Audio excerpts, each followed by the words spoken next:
Blackmail కు brand అంబాసిడరే Revanth Reddy. Right to information ను రూట్ టు ఇన్కమ్ గా మార్చుకున్నదే రేవంత్ రెడ్డి. ప్రభుత్వం మీది, ఏ ఎంక్వైరీ వేసినా మేము సిద్ధం. 14 స్కామ్ల మీద మేము ఆధారాలు ఇస్తాం.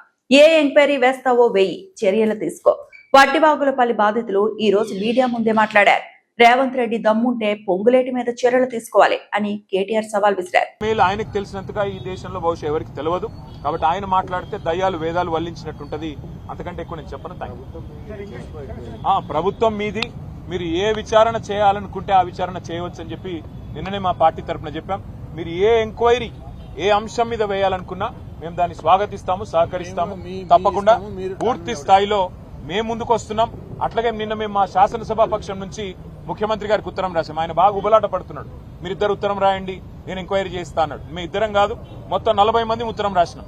చేయండి, ఏ ఎంక్వైరీ చేస్తారో చేయండి. అమృత్ కుంభకోణం మీద, టీడీఆర్ కుంభకోణం మీద, సింగరేణి కుంభకోణం మీద, హిల్ట్ కుంభకోణం మీద మేము దాదాపు 14 అంశాలు, హ్యామ్ స్కామ్ మీద, అన్నిటి మీద మేము ఆధారాలు ఇవ్వడానికి రెడీగా ఉన్నాం. ఏ ఎంక్వైరీ చేస్తావో అయ్యాయి, మొత్తం ఆధారాలు మీ చేతుల్లో పెడతాం. ఏ యాక్షన్ తీసుకుంటావు? నిన్న చెప్పావు డైలాగ్, రేవంత్ రెడ్డి కుటుంబమైనా శ్రీనివాసరెడ్డి కుటుంబమైనా ఎవరిని ఉపేక్షించను, చర్య తీసుకుంటామన్నావు. ఆధారాలతో సహితంగా ఇవాళ ఉదయం రెవెన్యూ మంత్రి గారి కుంభకోణాన్ని బయటపెట్టాం.